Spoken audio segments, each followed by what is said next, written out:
Tak semua ibu bisa memberikan apa yang anaknya butuhkan. Tapi semua ibu bisa berjuang diam-diam. Begini ceritanya. Namaku Risa. Aku ibu rumah tangga biasa, tinggal di sebuah rumah kecil semi permanen di pinggiran Desa Karangjati.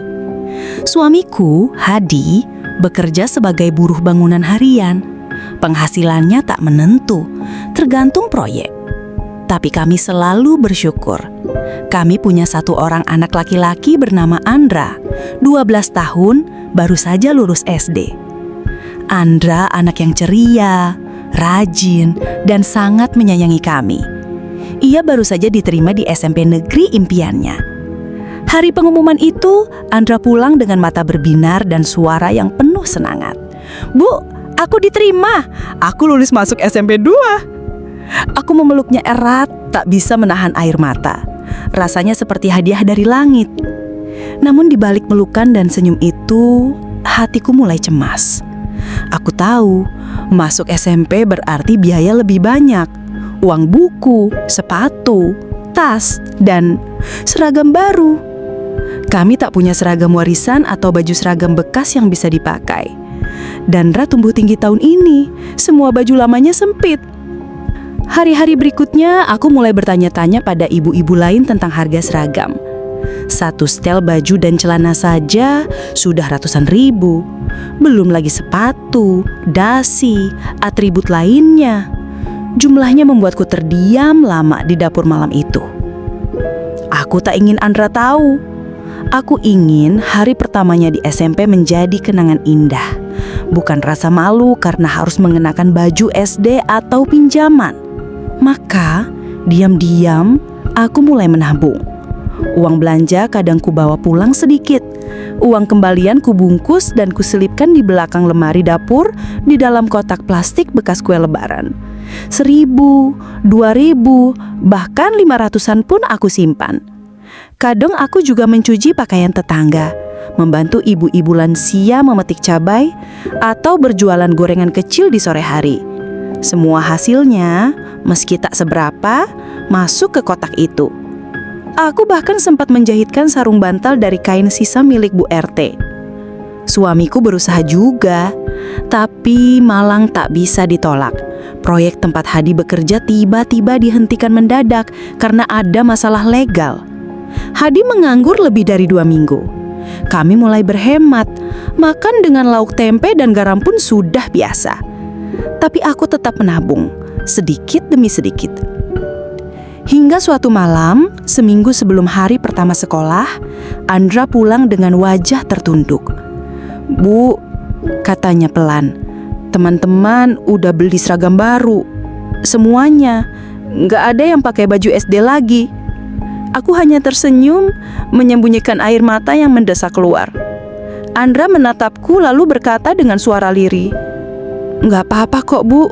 Kalau belum bisa beli, aku bisa pakai yang lama aja. Aku janji nggak malu."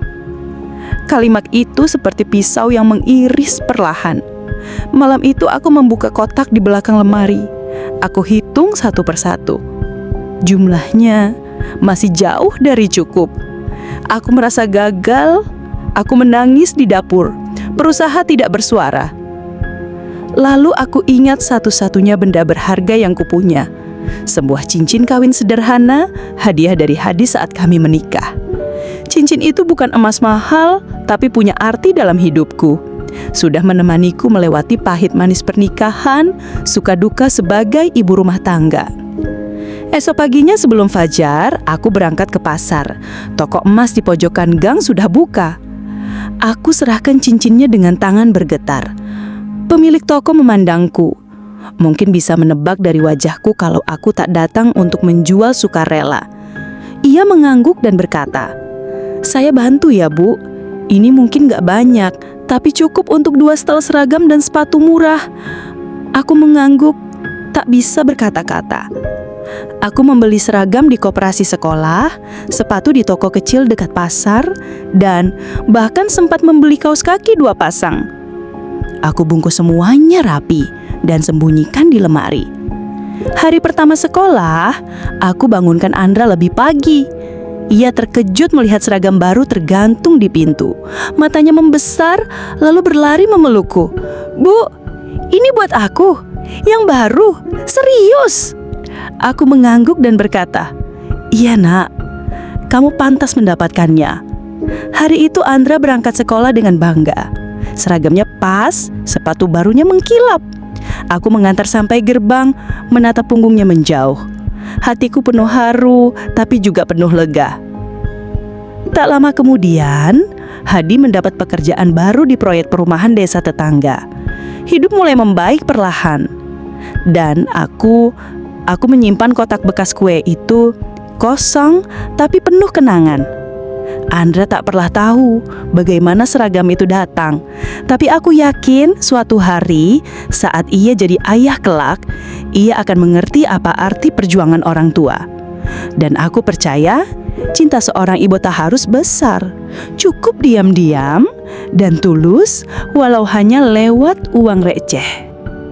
Nah itu dia guys ceritanya, gimana menurut kalian? Tinggalkan komentar di bawah ya. Kalau teman-teman ingin berbagi curhat atau cerita kalian, silakan kirim email ke sini ya, di labirin.cerita0186@gmail.com. Jangan lupa like dan subscribe channel ini agar tidak ketinggalan video berikutnya.